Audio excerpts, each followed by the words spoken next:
Hello and welcome back. Today we take a look at unsolved murders of the year 1990. In the UK, over 100 murders from the 1990s remain unsolved. In this video, we are going into the chilling details of these forgotten cases. We will look at the lingering mysteries that continue to baffle investigators. Some of these cases, although classed as missing, are presumed to be murder. But let's head straight into the cases. And the first case we look at is that of Stephanie Whittaker, who was also known as Stevie or Steve. She's described as 5 foot tall blonde with blue eyes. She was a Bristol University psychology graduate who worked for Gwent Health Authority as a home advisor for people with learning difficulties. At the time that she disappeared, she was studying a counselling and communication course at Ring College in Wales. On the evening of the 23rd of March 1990, Stephanie said goodbye to her husband Tony around 8:25 p.m. and began to walk from their home to their town centre. Tony, her husband, who was 37 at the time, told the Echo newspaper his wife was planning to go out after a family night of domestic rush, much like any other. She left him in charge of the children, Tom 12, Rose 9 and 18-month-old Adam. She was due to meet girlfriends at a meeting at St John Ambulance Hall in Caxton Place, which was less than half a mile from her home. For Stephanie, this was a common Friday evening activity and was typically followed by drinks at a nearby pub. Stephanie phoned the home of one of her friends to say she was running a little late for the 8:30 p.m. meeting. The phone was answered by the friend's husband, who informed Stephanie the friend had already set off. The route Stephanie would have taken would have been busy with people and reasonably well lit. According to Tony, she left the home with just a couple of pounds in change and no cheques or credit books, but Stephanie never arrived at the meeting. At some point between her home and the hall, she disappeared. Her husband Tony said he went to bed at around 12 a.m. with an element of concern, which increased when he woke up at 3 a.m. to find his wife still not home. At 5 a.m. he called one of Stephanie's friends, who confirmed she had never made it to the meeting. He then alerted the police. The family had just celebrated Tom's 12th birthday the night before Stephanie's disappearance. According to a report in Our Wales on Sunday newspaper, they had been looking forward to a holiday in West Wales. Stephanie's mum said her daughter had told her she was prepared for the trip. "I've never been so happy." In the same article, Tony said, "Nothing makes sense. Nothing seems logical." A college friend of Stephanie said at the time, "She loved her kids so much. I used to joke about it and even called her Earth Mother. She gave up her job for her youngest child because she didn't want to miss any part of his growing up. I just can't believe that she would have left her children and a happy marriage. She had no reason to up and go." A week after the disappearance, a handbag containing makeup was found on the pavement outside a local pub. According to a Western Daily report, investigators were trying to determine if the bag was Stephanie's. Police staged a reconstruction of the walk and said they were concerned at the lack of public response to appeals. They said, "We need to impress on people. This is a highly suspicious disappearance." There was contact from one couple who claimed to have seen a woman in distress sitting alone on a beach in Westgate Square at 9:30 p.m. on the night Stephanie disappeared. A couple of weeks after Stephanie went missing, there was a possible sighting of her in Hereford. In September 1990, it was reported the police were anxious to trace a woman with a Welsh accent who took a taxi from Lynn in the early August. A cab driver who picked up the woman at Lynn's Manhattan nightclub had then spotted a missing person poster and believed his passenger could have been Stephanie. At the time, police said they were convinced Stephanie was no longer in Wales, but they were still working on the assumption that she is alive. In March 1991, there were reports of a possible sighting at a pub in London, but this came to nothing. In June the following year, Detective Bill Glynn, who was in charge of the case, spoke about having sleepless nights over the search. He said, "I pass her house almost daily, and she is constantly in my thoughts. Basically, we don't have a bloody clue." When Stephanie went missing, she was wearing a pinstriped blue and white shirt, dark trousers, black ankle boots, and a 3/4 length navy blue waxed Barber-type jacket. The appeal stated, Stephanie Whittaker was last seen on the 23rd of March 1990 after leaving her home address in Newport at around 8:30 p.m. She is described based on details provided at the time of her disappearance as white, around 5 foot tall with blue eyes and blonde shoulder-length hair. Despite being missing for over 3 decades, there's been no movement in her case. In 2024, Stephanie's case was reignited after Gwent police responded to a Freedom of Information request by confirming she is still considered a missing person. The police described their view of the case as highly suspicious. And now we move on to the case of Nick Whitten, who was 43 years old when he had his life taken. He had been a saloon car champion driver in the UK, and after that he opened a successful garage called All Car Equipped in Kent, which made him a millionaire. On the 7th of June 1990, it is believed that a group of men entered the All Car Equip and kidnapped Nick, binding and gagging him before tossing him into the trunk of a car and fleeing the scene. The gang also stole 5 high-performance vehicles from the business. The stolen cars were recovered fairly quickly, but for several weeks no one was sure what had happened to Nick. On the 2nd of July, police received an anonymous tip, and following up on that lead, it led them to finding Nick in the Raynham marshes in Essex. He was in a shallow grave. He had been tortured and had his life taken. He was then marched around 2 miles before being shot twice. 3 men were arrested and questioned shortly after the discovery of Nick, but all were released without charge. His murder has been linked to the Brinkmat robbery. This happened in 1983 at Heathrow International Trading Estate in London. It had been speculated that Nick may have been associated with one of the people in the robbery, Kenny Noy, who decided to have him killed after he spoke to the police about his associate's involvement. There is also a theory that Nick's murder may have had some connection to the Essex Boys murders, which happened in 1995 where 3 people had their lives taken. Despite all these theories, there has been little to no movement in his case. Now we look at the unsolved case of a young mother. Gail Whitehouse was 23 years old and a mother of 2. She made her living as a lady of the night in Wolverhampton. She was an outgoing, fun-loving young woman. Gail was popular with clients and locals, as well as with other women who worked in the area.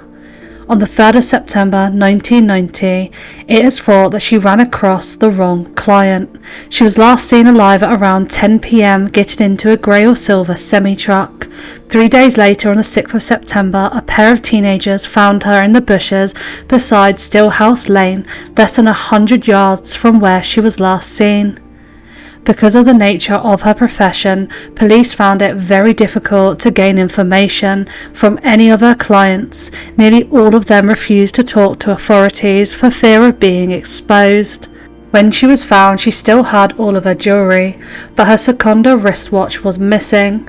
This led some detectives to conclude that this may have been a robbery that had gone wrong. But their main theory was this was an angry client. In February 1991, a fellow lady of the night and friend of Gail's named Janine Downs also had her life taken in Shropshire, and investigators speculated that she was killed because she knew who had murdered Gail. This information was followed up on, but turned up no new leads. In 1993, a man named David Williams was arrested and charged with Gail's murder, but was acquitted. He was however found guilty of 6 Rs and 1 attempted R and 2 indecent assaults. Lee Holhouse, Detective Inspector of the Major Investigation Unit, said, "Despite a continuous and full investigation and several arrests, nobody has been charged with her murder, and I want to change that. Unfortunately, that's not been changed." Stephen Johnson was a local taxi driver. He was found by a dog walker on the 22nd of December 1990, a short distance from his taxi off Castle Road in Staffordshire. He was 25 years old and was left with wounds that were created by a knife. On the 22nd of December 1990, it was the last time that he was heard from at around 3:30 a.m. when he picked up someone on Hanley Road. They then went from Hanley to Packmore. He was then found at around 7:30 a.m. covered by snow by a dog walker. He had managed to walk about 20 yards from where he was attacked in his taxi cab before collapsing. The murder weapon has never been found. No motive for his murder was determined, as his nights taken were found still in his taxi. He was also known for taking out a mini TV set out with him, and that was also still in his taxi cab. The police said that they had tried to account for all of Stephen's fares on the night that he was murdered, but still had 6 fares unaccounted for, and appealed for people that might have taken his taxi cab to come forward so they could eliminate fingerprints. Surprisingly, a number of fingerprints in the taxi cab had been found. The police released a photo fit of the murder suspect based on the sighting of a blood-stained man who was later seen near the rockery in Kids Grove, about a mile away from Mow Cop, that same morning by a woman walking her dog. She said that she had been walking her dog and had seen a man wearing a cream or off-white shirt with good quality blue trousers just standing there. She said that when she asked him if it was the morning after the night before, he replied no, it was worse than that, and walked off. She described him as being white, about 30 years old, with mousy hair that was dishevelled as though he had been out all night. She added that she noticed that he had scratches on his cheeks and what appeared to be bloodstains on his upper left part of his shirt. The police noted that it was unusual for the man to have been there under the circumstances, and also unusual that given the time of year that he was out without a top coat. The police also appealed for information that would help them trace a man that was seen in a light-coloured coat near a stationary cab in Lordship Place in Packmore on the morning of the murder. It was thought that the murderer had probably lived in or near the Stoke-on-Trent area. A man was questioned over the murder in July 1995 after a taxi driver was robbed at knife point in Packmore, but no charges were made. In July 1997, a man was arrested in London but was later released without charge. In 2014, a man was arrested in relation to the murder and held on bail for 5 months, but then was released without charge. Nobody has ever been charged with his murder, and the police said their investigation has now been finalised. It will be reviewed in the future. In 2020, it was the 30th anniversary of the murder, and the force said they still believe the murderer had connections locally. The next case we look at is linked to a very seedy politician, and that is the murder of Carole Kasir. Carole Kasir ran a gay-friendly guest house in the late 1970s and early 1980s, where gay men could meet in safety and in privacy. It was in an elegant terrace property on Rocks Lane, overlooking Barnes Common in London. But there started to be many rumours that this guest house was used for men of the night. There were also allegations that underage boys from at least one children's home were made available. A list of alleged VIP customers of the guest house has been circulated by child welfare campaigners. Some of the names were senior MPs, a high-ranking policeman, a leading tycoon, and figures from the National Front, an official of the royal household, an MI5 officer, 2 pop stars, and a Soviet spy, Anthony Blunt. Like lots of these rings, some were not confirmed, but one definitely was politician Cyril Smith. Carole's friend David made a comment saying, Carole said she had a load of photographs of famous people doing stuff at the gay guest house. The name I remember is that of the fat man, Cyril Smith. She said she kept them in a strong box at the Royal Bank of Scotland branch in Richmond. She was once offered £20,000 for them, but she thought they were worth much more. The police raided the guest house in 1982 and found 7 customers. Carole Kasir and her husband Heron were arrested. A 17-year-old who was then under the legal age of homosexual consent who worked as a masseuse on the site was also detained but later released without charge. In May 1983, the Kasirs were convicted of keeping a disorderly house and having obscene videos, and were each fined and given suspended jail sentences. No charges related to alleged child offences were brought. Some believe that the raid was launched to protect the powerful rather than the innocent boys who were already being essayed at the house. After the charges, the guest house was then done. Carole's life took a drastic turn. She was diabetic and she began drinking heavily. On the morning of the 17th of June 1990, when she was 47 years old, she was found by a friend in a bed at her flat. She was found dead with numerous injections lying about. 2 notes addressed to her friend were indicating that she took her own life. They were discovered in the property. Her inquest was in the August, and a number of campaigners brought up the allegations of organised SA at Elm Guest House. Famous people were named by some of those campaigners, leading to stories in the media linking to an unidentified senior politician to an S-ring. It was also alleged during the hearing that before her death, Kasir had been living in fear and felt she was being watched. Despite this, the coroner ruled that she had taken her own life. The other obvious theory is that she had her life taken because she knew about the famous people who had visited the guest house. Now on to another case in London. Derrick Johnson was murdered during a robbery at his office in Canning Town, East London, on the evening of the 6th of November 1990. He was married and ran a thriving import-export business, Leapfield Maritime Limited, that he had built up over the previous 17 years. He was the financial director. He had just returned from a week's holiday in Spain. He was described as a workaholic and often stayed late at the office, but was noted as always ringing home to say goodnight to his young son. About 3 weeks before he was murdered, one night in mid-October, there had been an odd incident at his business premises when a man entered the building. Derrick Johnson said that when he went to see who it was, he encountered a man, and that when he challenged the man told him that he had come to pick up cleaners. Derrick Johnson said that he told him that there were none there and told him to get out, and said that the man left. However, after that incident, Derrick Johnson arranged for all of the locks on the office block to be changed. On the 6th of November, he was back in his office after having got back from his holiday.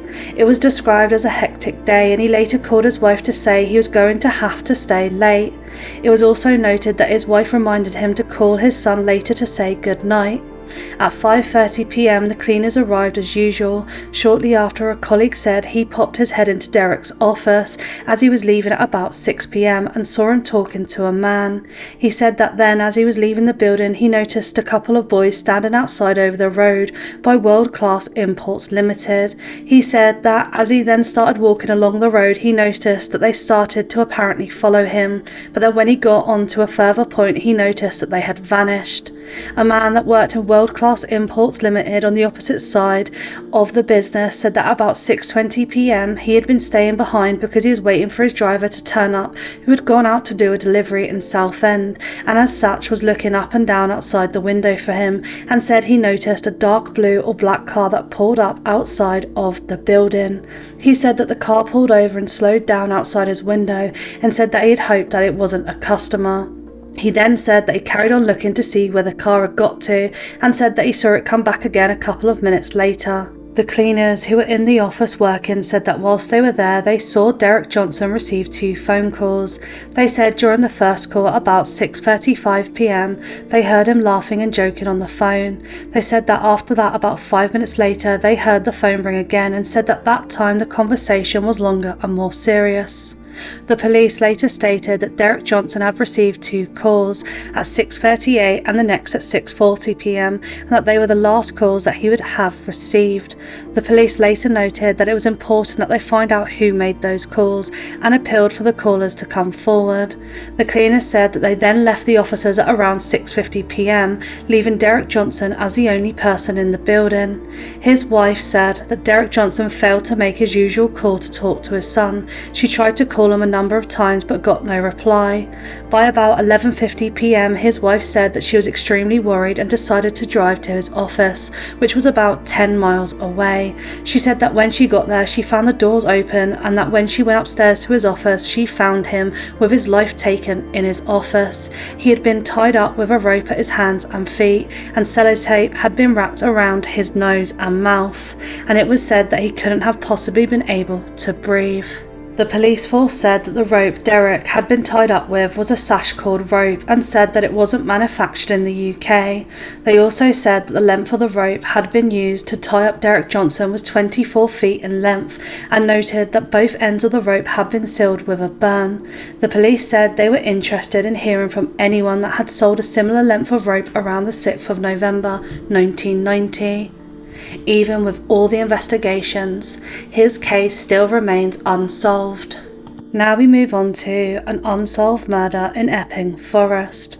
Patricia Parsons was found dead in a white Sea Reg VW Golf GTI with the registration C970SVV in Long Street near the Good Intent pub in Epping Forest on the 24th of June 1990 by some ramblers.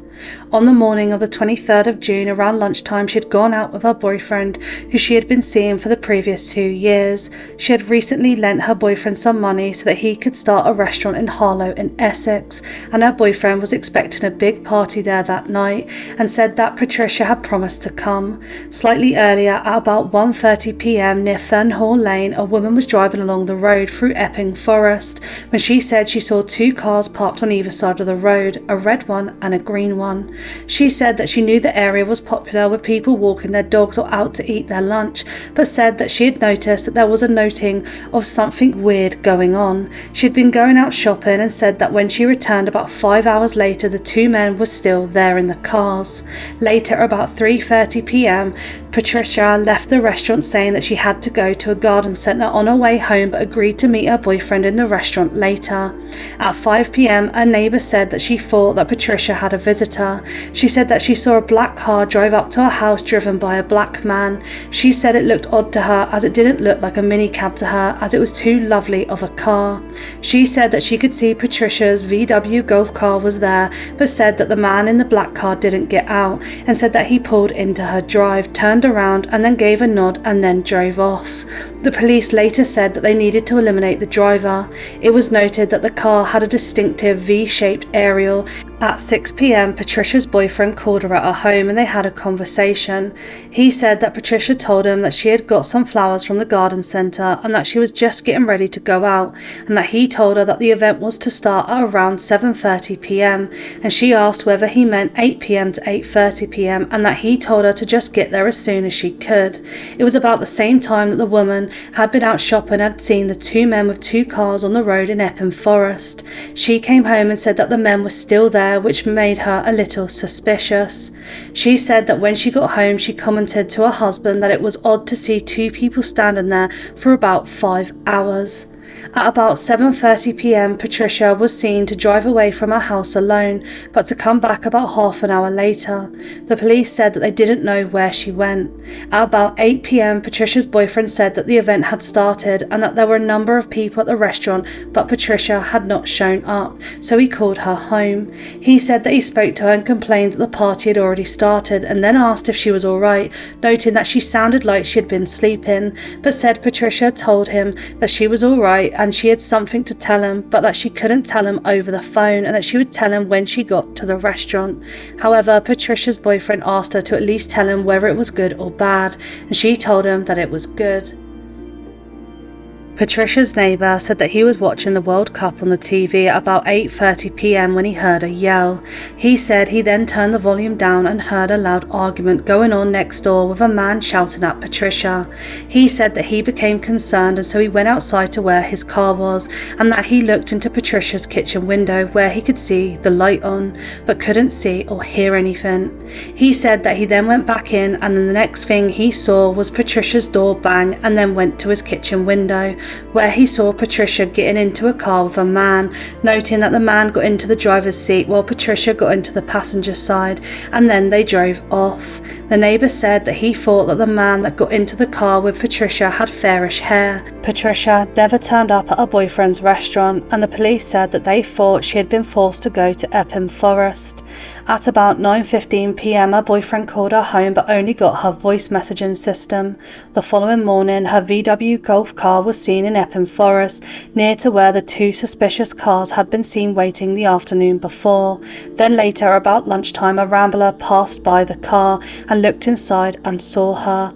The police said that they wanted to trace the man that had driven by her house that afternoon in the black car, as well as the man that had driven her away from her house in her car, as well as the two men in the two cars that were seen around Epping Forest by the woman that was out shopping.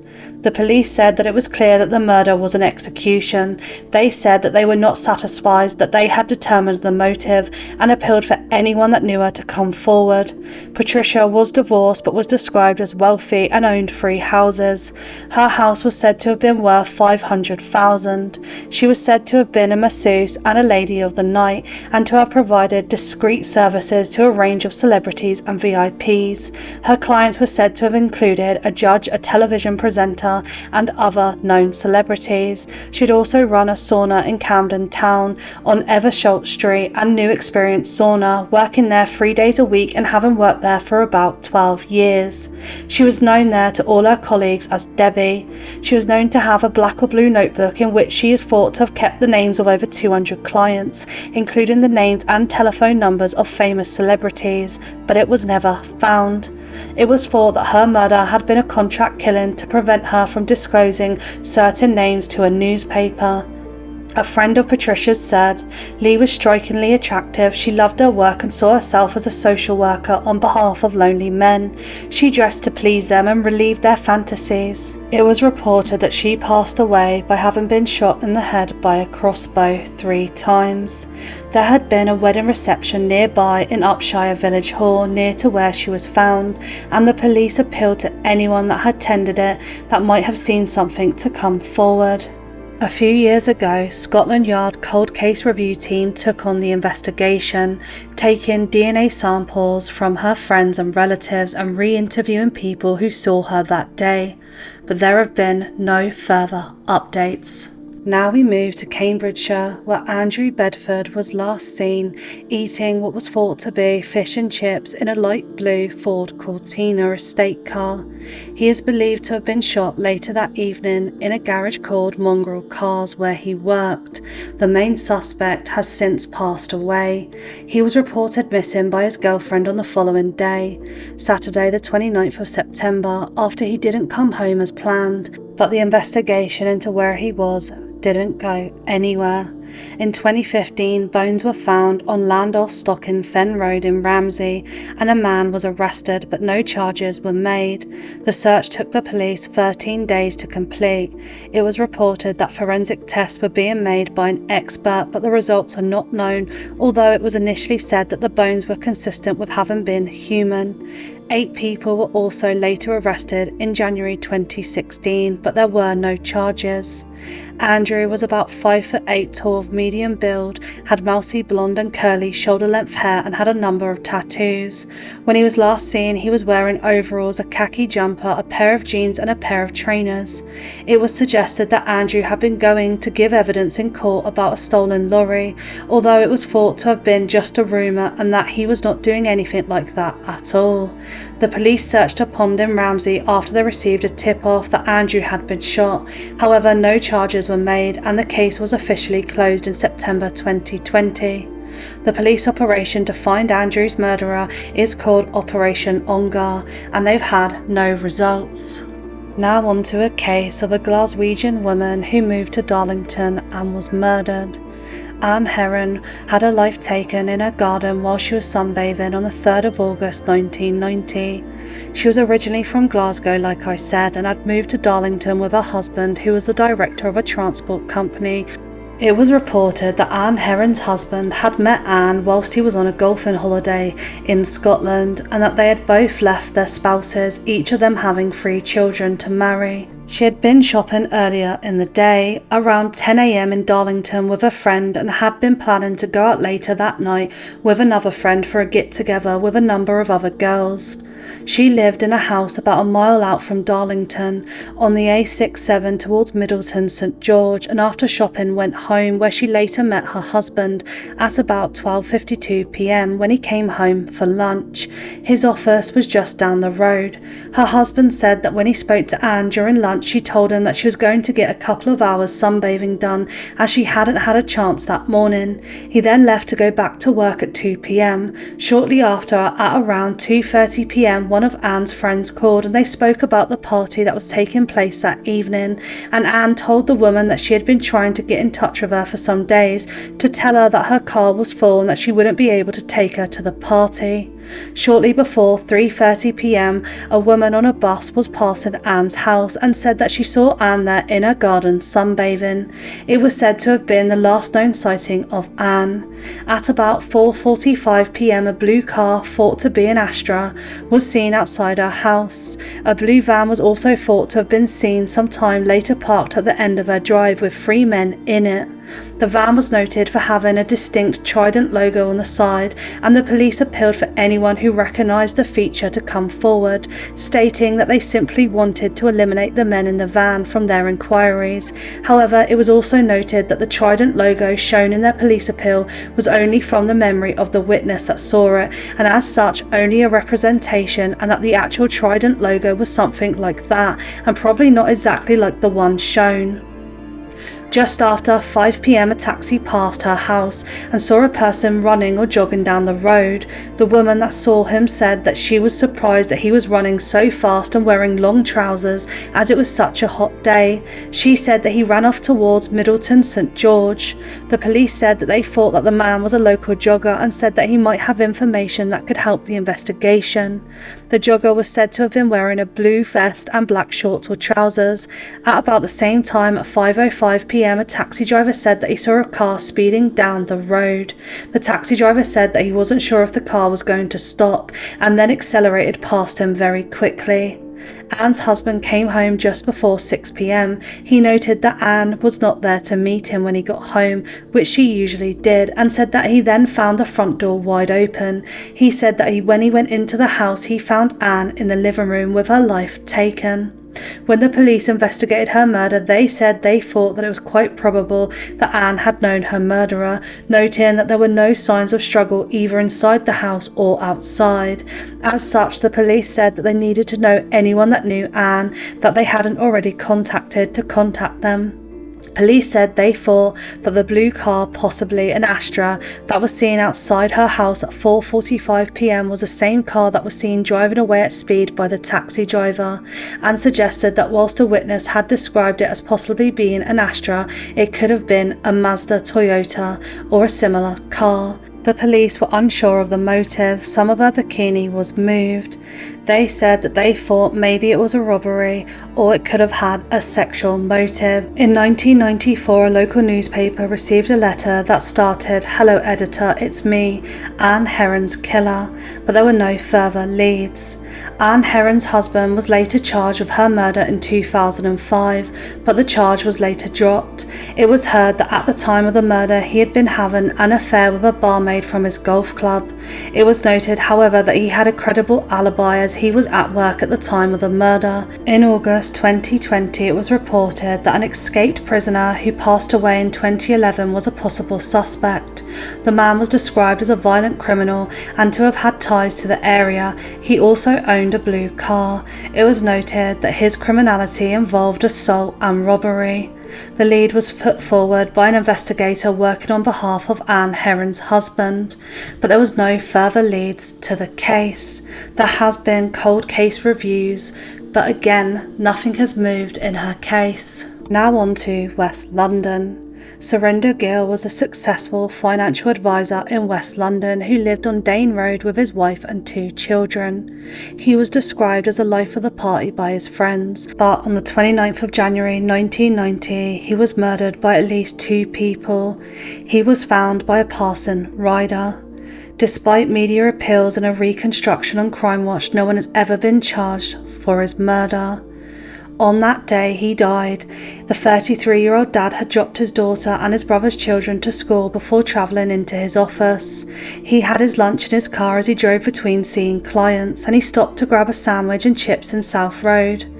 It's believed that he was on his way to an appointment with the Indian Workers Association in the Green, and he was last seen by a friend before making his way there. However, he was attacked and overpowered by 2 or 3 men at around 2 p.m. and was bungled into the back of his car. It was reported that one of his attackers was wearing a crash helmet, which was later spotted by a witness who saw the car driving around. At the time he was ambushed, he was on the phone to a business associate who overheard the struggle. He told police that as they were speaking, he could hear the sounds of struggling, with someone saying, "Disconnect, disconnect, take me to Greenford now, disconnect." His Mercedes was next seen along Merrick Road before travelling down Greenford Road at 2:10 p.m. It later turned back towards Southall before arriving at the Beavers open space in Hounslow, where it drove across the playing field at 2:30 p.m. and remained there for half an hour. Bells were beginning to ring for his family after he failed to collect his daughter from school. He was a doting dad, so this was very unusual. Despite the bizarre kidnapping, he was spotted later that evening at Gillette Corner at 6:45 p.m. He entered a Comet warehouse in a lane where he told the store assistant that he was having problems with interference with his phone. He asked if they could sort something for him, to which the shop worker arranged that he return at 2 p.m. on Thursday. After he said he was in a rush to meet someone, he has said to have behaved normally whilst at the electronics store and did not mention that he had been kidnapped or threatened, nor did he show any concern for failing to pick up his daughter. Several people had been trying to call him throughout the day, but he had not answered any of his calls. His car was next sighted at 7:30 p.m. and again at 9:30 p.m. in Southall by witnesses. However, he never made contact with his family, who were becoming concerned. These witnesses would be the last people to see him alive.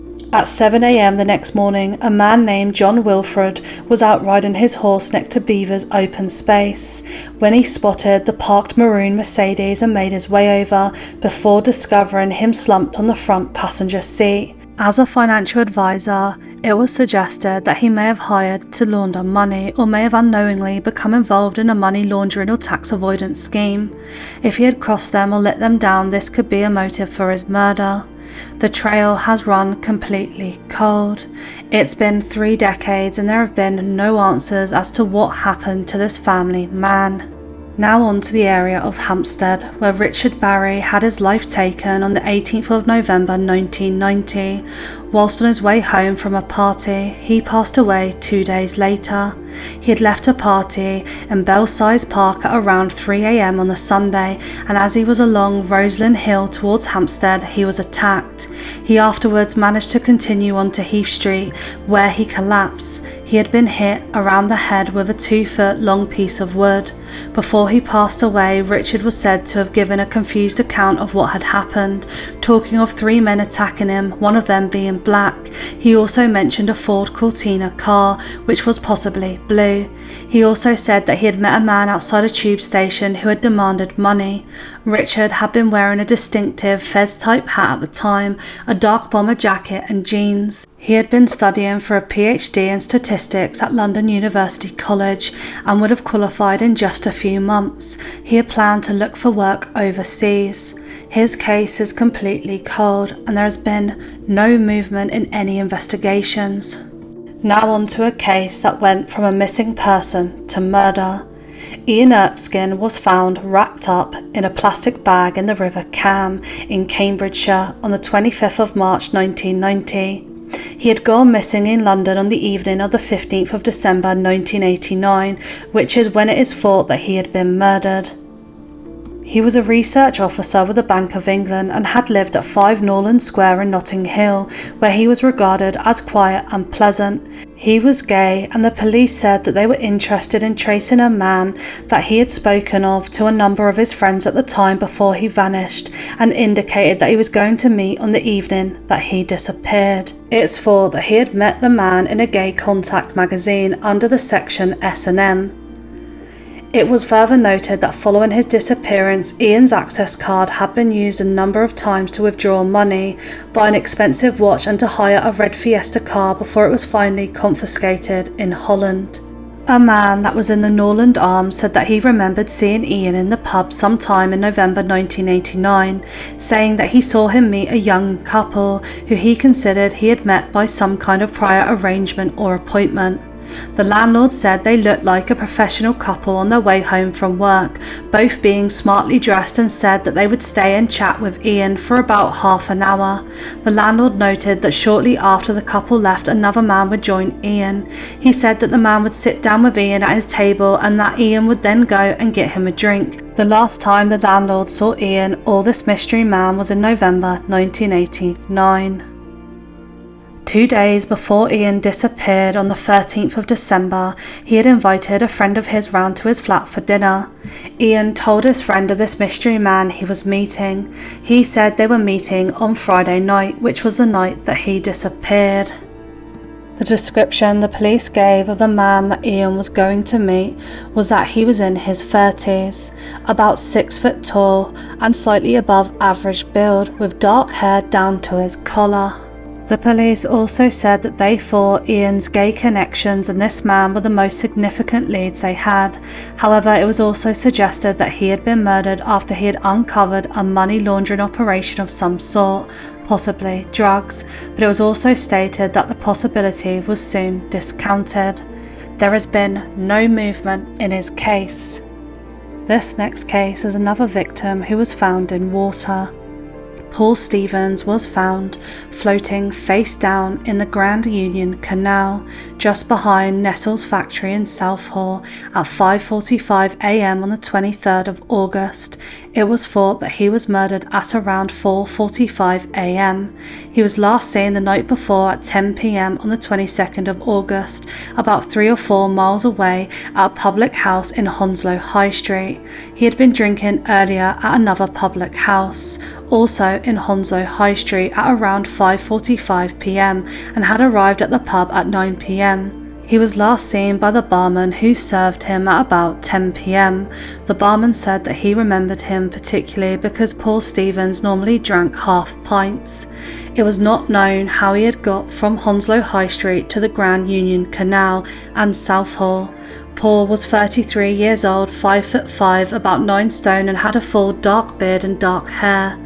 On the night he was murdered, he had been wearing a pink shirt, a purple and blue striped jumper that he had tied around his waist, grey and black patterned trousers, and grey shoes with no socks. It showed that he had been hit on the back of the head by at least 2 blows with a blunt instrument. The murder weapon was never found. The police said that they searched the banks of the canal as well as carrying out an underwater search for it, but had no success. Paul was a homosexual, and although there was no known motive, the police said that they had not ruled out the possibility that there was a homophobic motive behind his murder. There were no signs that he had been robbed, as he still had £20 in his pocket, or that he had put up a struggle. The police said that whilst they didn't know of any motive behind Paul's murder, they did say that they knew that he had had sexual contact with a man or men on the night before he died. The police appealed for anyone that had sexual contact with him to come forward to see if they could help with the inquiry, or anyone else in the gay community that could help. Paul was unemployed and lived in Belvedere Road in Hounslow West. Although he had lived with his brother, he spent most of his time at a woman friend's house where he would sleep on the sofa. On the morning of the day he was murdered, he had left the woman's flat saying that he was going to meet a man about some bar work. However, the woman said that she later met Paul in the pub and said that he told her that the man had not turned up.